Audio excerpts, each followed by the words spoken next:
How have you been able to kind of adapt and navigate that influx of like, okay, now multiple people are wanting to do business with me. How can I make sure that I keep the same level of excellence and meet the needs of the client? So with that, honestly, one of my goals is to be unavailable, right? Not necessarily to where I can't always perform, but just that there's a want there, there's demand, right? Because when it's like a privilege to work with your company, that's good. You can demand whatever prices you want, different things like that. So um, I really do a lot of studying, breaking down like, okay, the software I use can show me, okay, here's where all my leads are coming from. Here's where, most of my work, most of my clients are finding me, different things like that. So I can tell like how it's going. So I'm like, okay, we're starting to really pick up. I just put a lot of money into Google, put a lot of money into Instagram. It's coming in crazy. So I'll start prepping people, you know what I mean? So I'm doing my research. I had to hire an editor. That was the first thing. If you're watching this and you're working by yourself, the first in-house hire you need to make is an editor. Editing eats up so much of your time where you cannot grow your business. So Okay, y'all. I have been doing this podcast, Finding Your Niche with Niche, for a little minute now. I would say a little over 2 years, going strong. And I had someone that I've always wanted to interview. We've had a mutual interest in him coming on the show, me wanting him to come on the show. Ladies and gentlemen, finally, it's here. Derrick Pope II. there we go. Filmmaker, director, one of my favorite content creators. Appreciate that. People just in the video space as a whole. Thank you so much for finally coming on Finding Your Niche with Niche. It's here. Had to.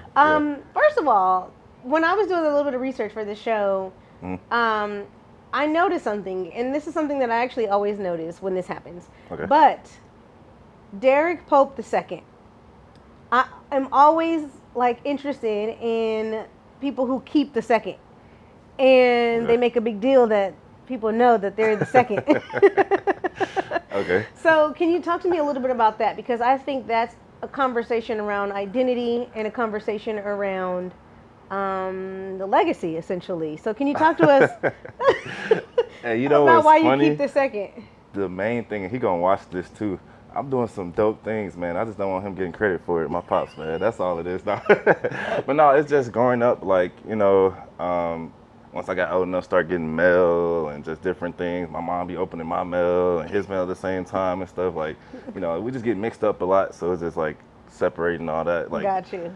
do I do the LLC? They're like, oh, are you this person and all that stuff? Just all that stuff popping up. So just, that's really what it is. Okay. Yeah, and then his content ain't as good as mine, but he on social, you know what I mean? So it's like, is this the dude I'm supposed to be hired to shoot my, Shout out to video? Derrick Pope I.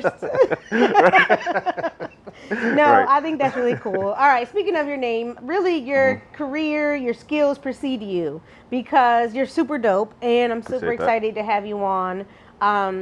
And the name of your company and the credibility that you've been able to build speaks for itself because of some of the clients that you've been able to have and the business that you've been able to do.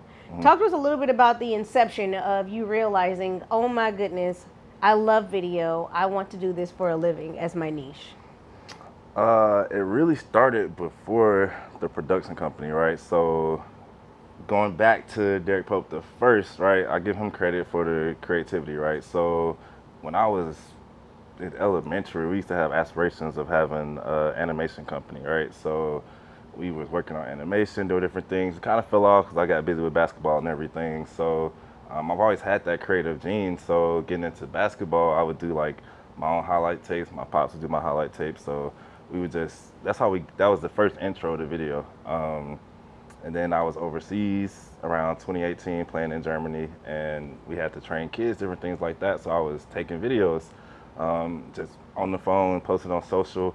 Then I started blowing up, and I'm like, dang, video is powerful. I'm reaching people all over the place, you know? Yeah. So I was in Germany and reaching all these people in America. So when I got back to the States, I knew I was kind of feeling like, I'm kind of done with basketball. So, I just continued to do the training, continued to take videos. And once I got back to the States, I was able to get my hands on the actual, like, decent camera. I thought it was all that back then, but now Where it's was like, it? T6?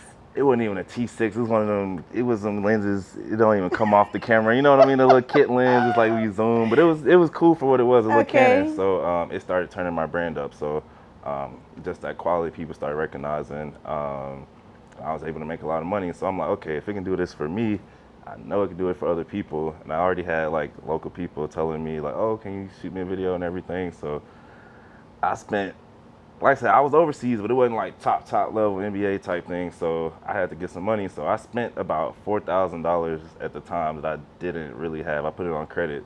There was this business coach called Michael Stern. I'm always shouting him out. Saw him on Instagram, jumped on a free call with him. Felt super genuine. I just took a leap of faith, and it was up from there. Like, so I knew I loved it when he pushed me.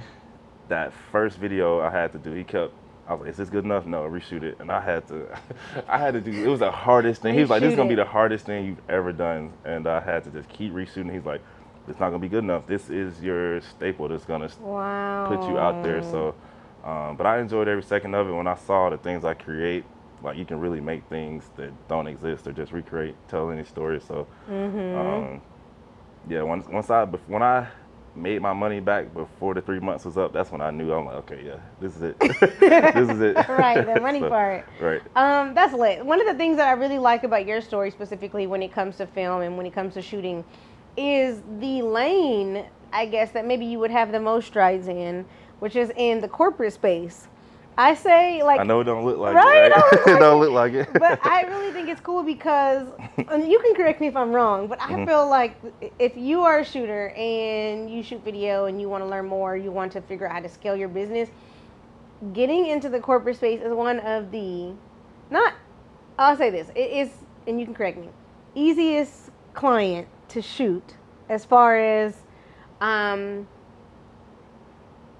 simplicity. I guess it's a simplicity in the nature of the shoot, and one of, if not the most lucrative, right, in this space. Right. So to me, those two ideas of it being super easy and super lucrative is like insane. And when you're able to make it in that pocket, it's crazy. Can you talk to that and your success when it comes to shooting for corporate businesses? Absolutely. So luckily, that's with the business coach, I learned all that from him, like just how to get in. That's where I started. And it's got its pros and cons, you know what I mean? Like, it's lucrative, it's easy, but we're all creatives at heart. So like, you're just sitting there, you having to, like, literally I had to send one of my shooters out to do an expo on like cleaning goods, or you're just learning about just like how to clean a pool or something. It's boring, you just have to sit there for 2 hours. But I've literally had moments where a client paid for us to travel to Charlotte, just shoot a video. It probably took 2-3 hours. We didn't even have to edit. We made about $6,000. It's easy. We just sitting there, camera on tripod, interview, and that's it. Like, literally just that corporate space where you're just literally putting up interviews, got a 3-point lighting, and you just know how to ask questions and make that client feel comfortable. Easy money. But so it is, and I just was talking about this in a workshop I recently did. Like, you really want to look at your projects that you're doing and realize what's the most lucrative. Like, as much as creative we want to be, as much as we want to shoot for Lil Baby and all this stuff, you know, Lil Baby, you got to put in, depending on the video, you might have to put in a whole week worth of pre-production, bring out 20 people, all these different lights, and get these locations and stuff. And I can make the same thing, you know what I mean, in a day or two, just doing a couple of different little interviews. So you really want to assess, like, which clients are the easiest on you. The corporate people, they pay quick. Unlike the labels, it's taking net 60, net 90. So it's definitely a thing I enjoy, and it could be very lucrative. And they do a lot of retainers and stuff. It's like, we need video for you. I just Once they have you and they like you, they keep you. I just had a private school client that was like, hey, we need video for the whole year. We just got our new budget for the fiscal year. You're in there, like, so. That easy. You know they need content. Like, yes, it's wow. it's dope. That's crazy. Yeah. But that's cool. So then, okay, that happens, and then multiple people, and then maybe too many people start wanting your business, your skill set. How have you been able to kind of adapt and navigate that influx of like, okay, now multiple people are wanting to do business with me. how can I make sure that I keep the same level of excellence and meet the needs of the client?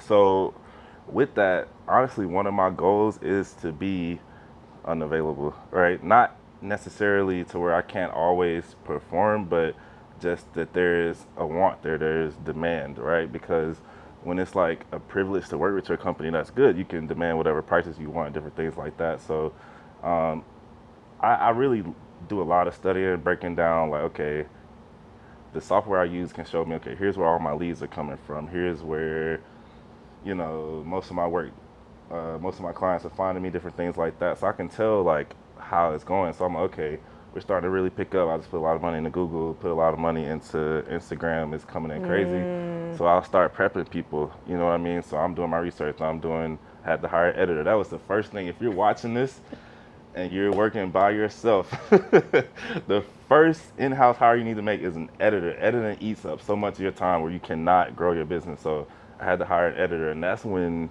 like 2022 was lit because, I was able to work on the business, not in the business. Editing, it'll take me 2 weeks to do a 3-day edit. Like, that's how much I hate editing. So just putting the people into place, project managers, producers, editors to just help, help me be able to do everything. And then, so I can do multiple productions in multiple states. So a lot of clients we got are national clients, right? So, for instance, just recently I had that big commercial up in New York. We had a shoot with Sony like on that same day, and I just sent some of my other people out. That was in Tennessee. Oh, that's but then nice. it was another big client right the next day. So I have people in place. I just did a lot of networking, working with people, all the major cities. I'm like just putting people in place because I know it can get crazy. So Yeah. Speaking of, okay, so let's unpack Hierarch for a second because that's your company, your production company. This is always interesting because you decide to create this company and then you hire a team, right? But then everything is great when everything is great. But then when you're on a production, or maybe you're not on a production, but things do not go well, yet the responsibility still falls on you. It's your company, right? At the end of the day. How have you been able to kind of like deal with that aspect? So that's the hardest thing too. And I know a lot of creators I talk to is like, I don't want to outsource. Nobody cares as much as me. Nobody works as hard as me. And I've had it happen just recently, but what I've learned over time is you have to set company standards. Like I don't know, a lot of us worked when we first started working. I don't know, you might have worked at like a restaurant or something like that. You go to that restaurant, you go to wherever job it is, they got video training, they got this and that. Like, you're gonna smile in everybody's face. This is what you do, this is your do's and don'ts. So just really having that company culture of like, this is a must. Like, when you get to the client, do this. Like, so I just really have that blueprint of everybody. It's like, hey, this is how you represent Hierarch. But, stuff still happens, and that's just part of HR. So, but how much do you enforce that, right? Because it's easy to have it in place, right, and have the systems in place, but then at the end of the day, everybody's still their own individual person, motivated by their own individual behavior, lives, and stuff like that. How do you, I guess, emphasize that these are kind of like non-negotiables when it comes to working under my umbrella? Well, one, I don't do nothing without a contract. So, like, I work with I got in-house people, I got contractors too. So, like, my contractors, they have to sign a contract saying, like, this is how I act, this is what I do. And they're not getting paid if they showing up late, different things like that. Everybody work for me, and they know this because they watching, but I lie to them. If we need to be there at 5, I'm like, okay, be there at 4:15. Just little things like, hey, this is the dress code. Hey, if we working with a big celebrity, like, relax. If they talk to you, talk to them. Like, don't just be all in their face. So, that's a big thing. I enforce it. Not only work with people that I've seen, you know what I mean? Because in this industry, we don't work with a lot of strangers, you know what I mean? So it's like, I know how people are going to act. Like, depending on the project, I might be like, oh, this person can't work on that project. I'm going to put them over here. So, and I think that's something to speak to as well. Like, when you're dealing with, obviously, like you said, there's the tangible aspect of, I know this person's going to act this way because they've signed it and it's on paper. But then there's the other aspect that's intangible when it comes to having a team. And that's where you have to kind of relinquish trust. Especially if it's at a shoot that you're not at. Can you tell a story or a situation of maybe where you were able to trust your team in your absence and they executed? Man, yeah. So I mean, a great example is like I do about 2 terms of interns, like 2 rounds of interns each year. And I've had some interns actually work their way up to get jobs from me, get paid positions, everything like that. But there was a time where I was on a vacation in Miami, and it was actually 3 of my interns. We trained like for so long. We doing weekly meetings, different things like that.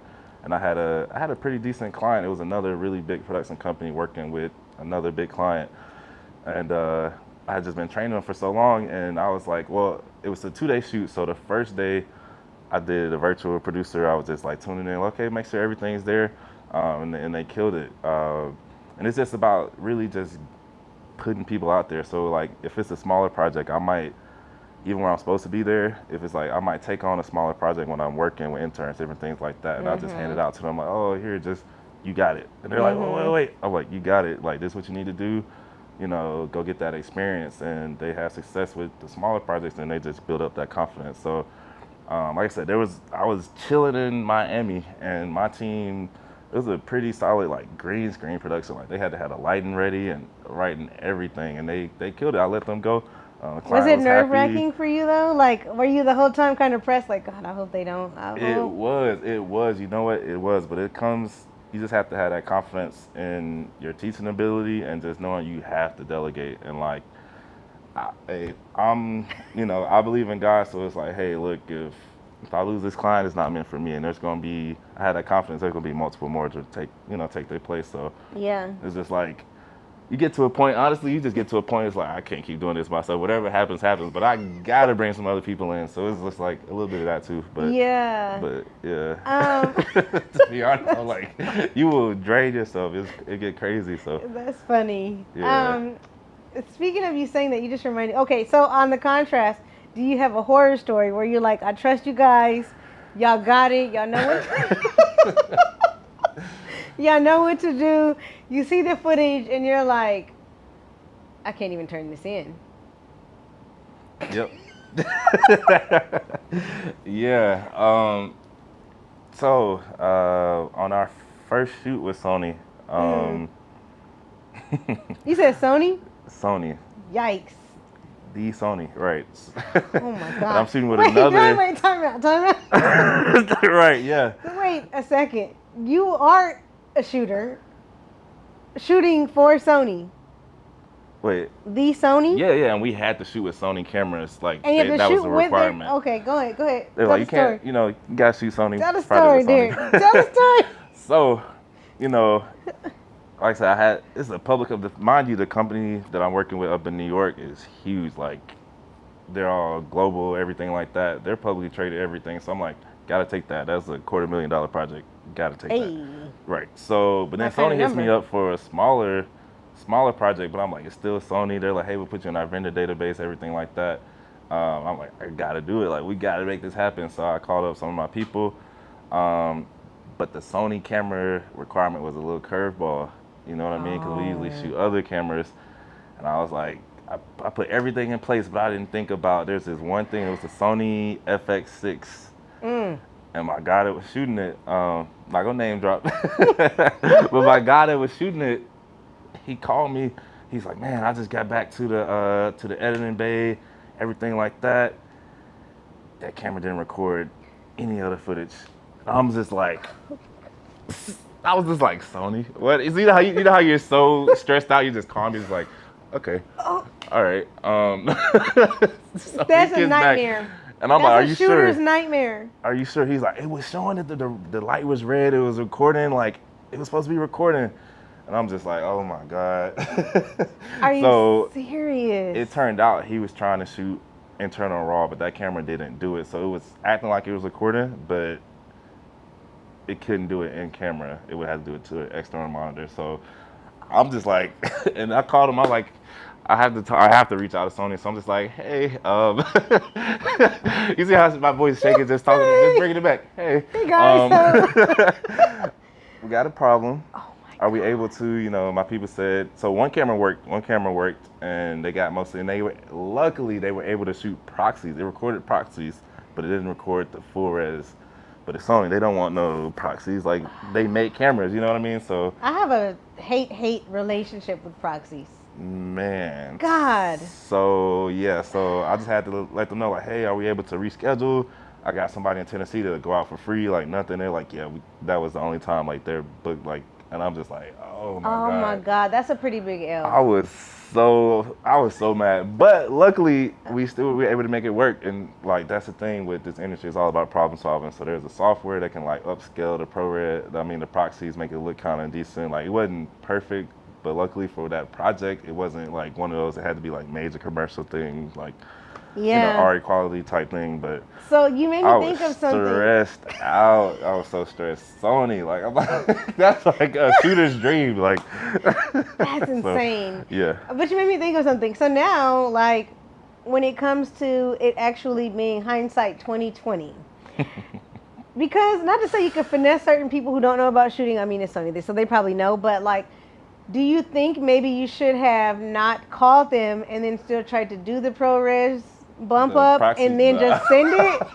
All right, so I see what you're saying. So it's like, dang, if I tell them there's a problem, they're never coming back. Right. There's that thought. But I've learned that like relationships are the number one thing over everything. So like, just the fact that, I was open with them, I showed them that I wanted to make a solution, they're gonna respect that. So I know that they know, because I could tell just by the way they were talking to me. They were dropping out. You know how some of these people, clients you talk to, are like, oh, I don't know, just make it, 4K, make it look good, 1080, we don't know, just make it look good, make it look like this one TV show I watch.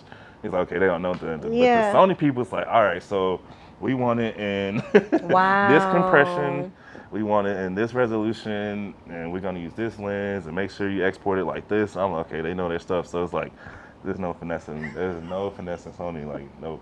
Wow, man, that's, whew. It was. My heart hurts. That's an amazing potential client.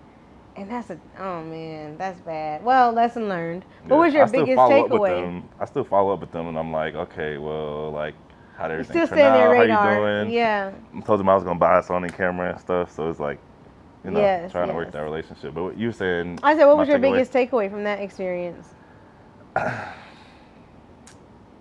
Man,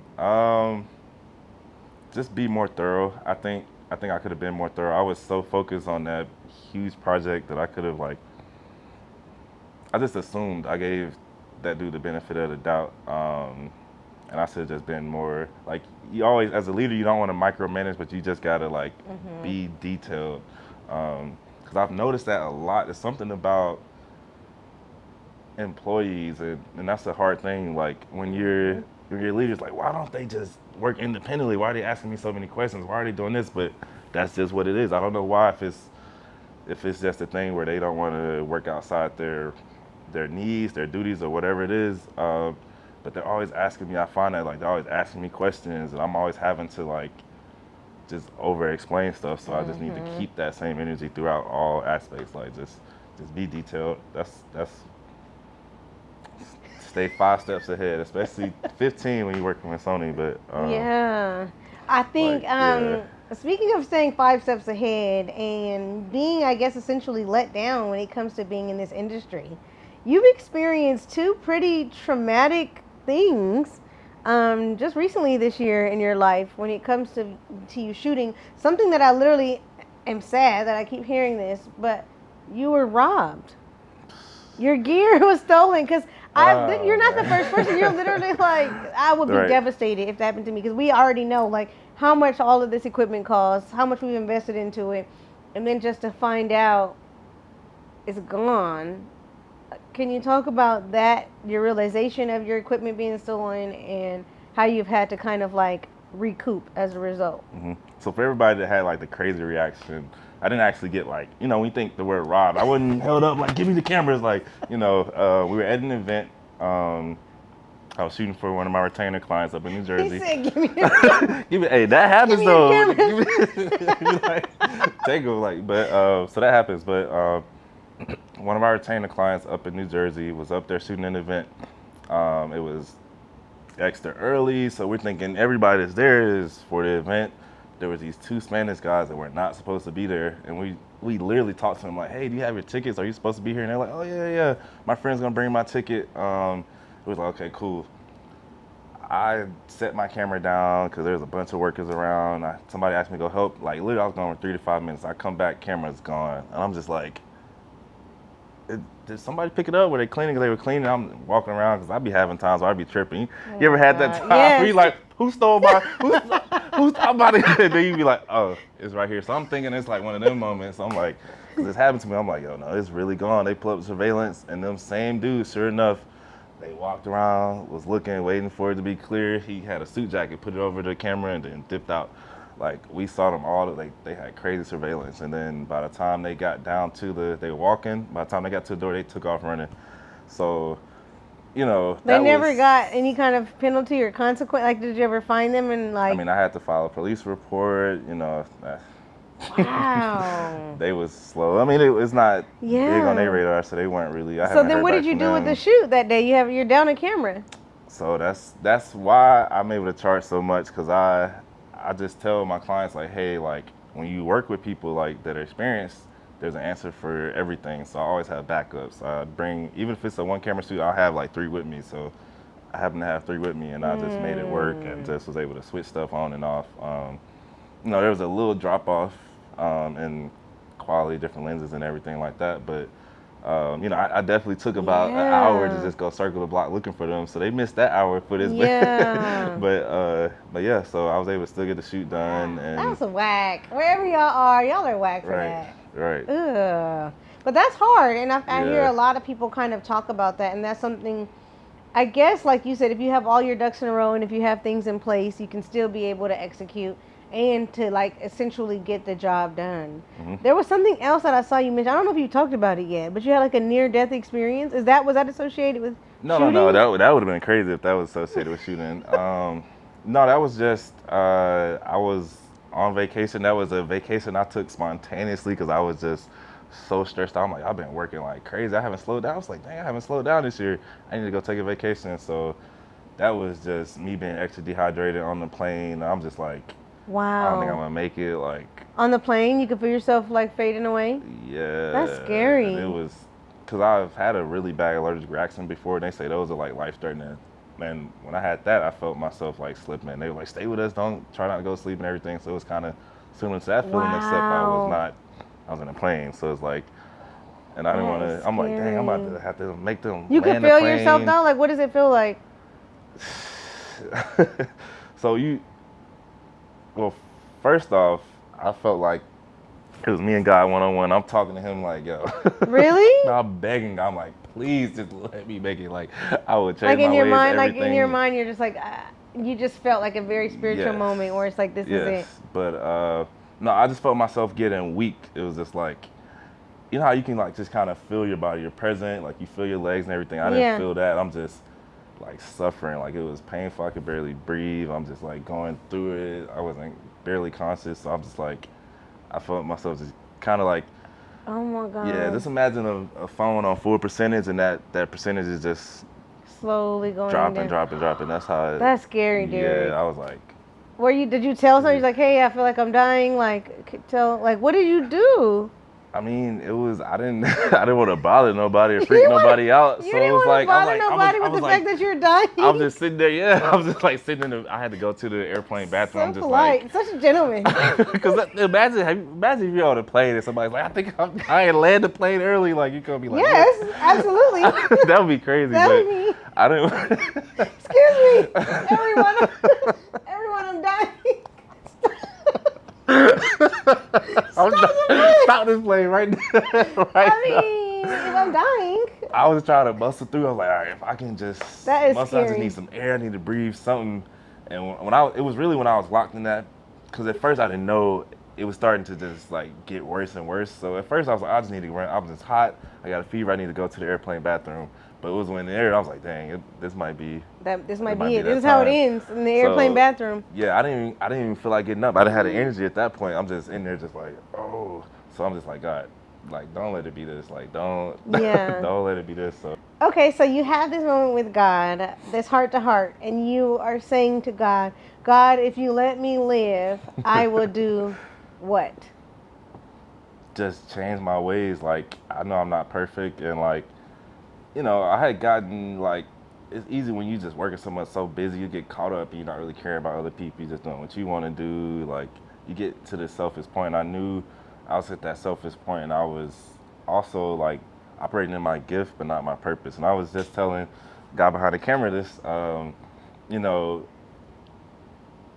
no matter how much you're doing, like working with Sony, working with BT, all these big name companies, and it's like one is building their brand, and two, it's not super fulfilling. You know what I mean? Like, yeah, it's nice. It makes you a lot of money. And a lot of people are like, man, you're killing it. You're doing so good.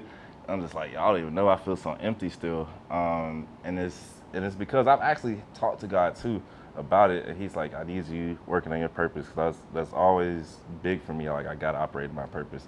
So part of that purpose is creating content with the underlying moral story, you know what I mean? Obviously Christian based. Well, not obviously, I'm Christian, but Christian based, and just, changing the name of, like, when you think of Christian music, when you think of Christian entertainment, you're like, ugh, boring, dry, they're gonna be, Bible thumping and everything. But no, Yeah. actually, just being able to put out great stories that are really entertaining and that can, like, just be life changing and relatable for people. So that's on my list now. I told God, like, hey, I'm about to actually start not just getting lost chasing money, but I'm gonna actually start focusing on, like, trusting you, because I was just like, like, oh, I gotta do this, I gotta do that, but never really trusting God. Like, hey, like, if I take this leap of faith doing something that's not exactly paying me right now, are you still gonna get me covered? So just having that faith, and just doing right by people and stuff. So that's really, Wow. yeah. Wow. Yeah, it was deep. That's I've heavy. had a whole, like, I'm on a whole different journey right now. Like, taking care of my body, just staying away from different things, like just watching what I watch, what I listen to. Like, I got homies, oh, let's go to the club, let's go out. I'm just locked in right now. Locked in. I Just turned love 29, that. about to be 30. Just Oh my maybe that's what it is. Like, gosh. just gotta be getting old. Wow. That old head wisdom, Are you but trying excited? to I'm be, in my 30s already. I love my 30s. yeah, I yeah. like. I don't know. I just love my 30s a lot. That's how I want it to be. So I'm trying to. Yeah. Okay. Cool. Mhm. Okay. So for people who want to lock in when it comes to business and doing production, Mhm. you have a lot of content around being able to scale. Mhm. Can you talk to people or give us a little bit, like a couple of tidbits when it comes to learning how to scale your business when you're in production? Yep. So, kind of tying back into what you said earlier, like, oh, how do you know? How do you handle all this influx of new work and everything? Systems. That's, if you're gonna scale, you have to have systems in place, because, like you said, it's like, imagine if I did kick the bucket on that plane, but Hired Media still needs to go on. If I don't have any training, any blueprint, it just dies right there with me. But, I've built out trainings, and now I've been able to put people in place to where they can still operate when I'm not there. That's why I can go on vacation and it's still running and different things like that. So scaling up, definitely you got to recreate yourself when you're starting, when you're by yourself. You, like, you're everything, head of marketing, sales, the shooter, the producer. So you're able to, like, segment out each function. You know what I mean?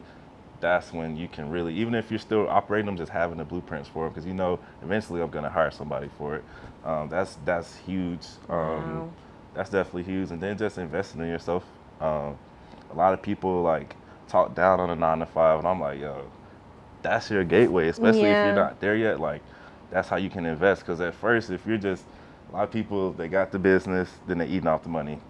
They get a job, they eat. They get a job, they eat. You should already be eating, and that job should just be, that business should just be funding itself. So just reinvesting. So being smart with your money, numbers and systems. That's two biggest things. And then branding. Like, those three things, just like the way you brand yourself, the way you market, and just the way you show clients that, hey, I will solve your problem. I'm an expert. Like, you don't have to micromanage me. Like, you should just trust me with all your problems. I care about your company. I'm gonna take you to the next level. I know all the questions you're gonna ask before you ask them. That makes them so much more comfortable, and you're able to get bigger clients, bigger budgets, different things like that. So definitely them 3 things for sure. Yeah. Yeah. And I think, well, first of all, okay, so first before I ask you this next question, Mhm. can you give us like maybe just like a sneak peek into what the script is, right? Because sometimes people are like, I do feel like I'm skilled. I do feel like I have the aptitude to do well in this particular job. I just don't know what to say to people. I just don't know how to approach them in order to like introduce business with them. What are you saying to people? Do you have like a go-to script that you use when you're like finding these corporate people, and like what is the messaging behind booking them? So I'm in a position, a very blessed position, to where I don't necessarily have to do outreach. It's more so Wow. intake. So a lot of times I have people just coming to me like, hey, I found you on Google, found you here, and it's me just having a conversation about what they want. But if I would say I had to do outreach and I'm just like talking to people, the biggest things that a lot of these corporate clients they want to know is that we've got the experience and that we care. So like a lot of people that have hired me in the past, just recently, they just like, we hired you because you cared, because you told us, oh, it's a lot more than just your video. It's about, okay, what are your marketing plans? What are your true goals? Because anybody who shoots a video, they don't really care about the video, they care about the results. Whether you're doing music, you care about the streams, the subscribers, Right, it's the the listeners, post. it's the results, you know what I mean? So once you really tap in with the client and say, hey, let's focus on your results and not the video, and you get to that point where the video is going to be great no matter what. But that's really how I sell them, like really just like, hey, we got you on the video, you see the portfolio, let's focus on how we're going to get you the results that you actually are looking for, and then just being able to show them like, I've done it for this many people. So I would say just a part of that script is that, so okay, what are your goals? What are your main goals? And just letting them know, like, when you start getting into a space, Yeah. which is like Hey. this space right here, Your niche. once you start operating in your niche, that's when you really can become an expert. Like, so I work a lot with nonprofits. That's good. Yep, a lot of nonprofits, a lot of industrial companies and different things like that. So every time I talk to a nonprofit company, I'm trying to teach them about, there's this Google Ads grant that if a nonprofit isn't government affiliated and they have a really good cause, they can get up to $10,000 free in Google Ad spend. Oh wow. I'm trying to, right? So that same reaction, they have Nice. that same reaction. They're like, oh, you must work with nonprofits a lot. Yeah. Oh, you just taught me something, so you just opened up, you just made this connection, right? It's all Wow. about relationships and that connection. So that's one thing I had to learn too. When I first got into the corporate space, I was real stiff, thinking I had to be suit and tie. Like, yes, I thought it had to be a script. Yes, yes. But now I'll be like, man, what up? And how's it going? Like, I just finished me some Chick-fil-A. It's a good day. How you doing? Let's talk about your project. Just being relatable. People like Yeah. to just relate. Like, at the end of the day, this person's gonna be like, yeah, I hired that person because I had a great conversation with them. They knew what they were doing, rather than somebody who just kind of like read from a script. You just gotta have your bullet points. So I learned not to be so suit and tie and just like, when they like you and you're expert, that's perfect. Right. So like I said, now so right now I'm operating in 3 main categories. Now I'm an expert, so I can really speak their language. So I'm in that niche, so I can really, I have the results. I know how to make them tick and how to make them get results. So that's how I'm really able to excel. So when you're just trying to do everything, I would say just pick at least 3 categories and really try to become an expert in that industry, that field, not just the video, but that whole field. And then that's where you can take off. So What do you mean 3 categories? Like what would be some examples? So it's hard to just pick one. You're creative. It's like, oh, I'm just gonna do forklift videos, and you're like, I want to do more than that. So it might be like, hey, I do product videos, I do narrative commercials, and I do documentaries. You can even go more specific and say we work with healthcare and retail, right? So boom. So now your portfolio's gonna start to show that, right? And once you, I'm pumping you up with the branding right now. But Thank like you. the thing is though, like I said, let's say when I had that near-death experience, I was having a heart problem. When they say, oh, where do you want to go when you get off the plane? Where can we take you? Don't take me to a general physician. Take me to a heart specialist. they got the results. I know Right. they know exactly what I need. So Specific, it's yeah. the same thing. Like, if Coke wants to shoot a music video inspired commercial, are they gonna go with the director that's been shooting all these just random documentaries, or they can go with the director who actually been shooting music videos just like they like? So it's just being able to just speak to what they want and everything like that. So that's what I meant by just the categories. Just find three if you notice that you've been excelling in that area, that's where you're really passionate, then just try to focus on that and just go up in that vertical. So I love it. Okay, well, Derek, you obviously are doing amazing things. You've worked with a lot of people. You've been able to see a really, really good amount of success in production in your industry. I really, really look forward. I too am a Christian, so I really look forward to seeing your Christian content. I'm gonna be on the lookout for that. But for people who want to tap into what you're doing, maybe want to be one of those interns that you spoke about, or want to shadow you for a day on production, or want to just kind of be under your tutelage, your wing when it comes to mentorship or anything to that degree, what's the best way for people to contact you and get involved? Honestly, Instagram, I'm on there a lot because I like some of my biggest clients I'll get from Instagram. So my Instagram is derickpope2. That's DERICK, one R. People forget that. DERICK Pope, POPE2. And then my bio, you can see all the different companies, the different arms of Hired Meat and everything. And like I said, that's where we spend most of our time. So like business cards, getting people's phone numbers and everything. I'll get that too, but that's why those dot cards are so good. You get the phone number, email, and Instagram. Like That's nice. where. Because how many numbers have you gotten where you just forget? Right. Like, Yeah. I forgot them. I can't find them. So Instagrams, that's where you can get in touch with me. So. All right. Well, we did it, man. We did it. We did Finally. it. My hands are cold. Finally. We got the fan in here blasting, y'all. We It's locked keeping in. us cool. But we We locked in. We did the thing. Thank you so much for Appreciate coming you. on. I got a lot of Appreciate you. gems out of today. I don't know about y'all, but I'm going to take away a couple of things with me from what you said in this conversation. And as people watch, hopefully, they can take some things from it, implement it in their lives and in their businesses, and do the same. So, yeah, thank you again. Thank you for having me. All right. It was Peace. dope.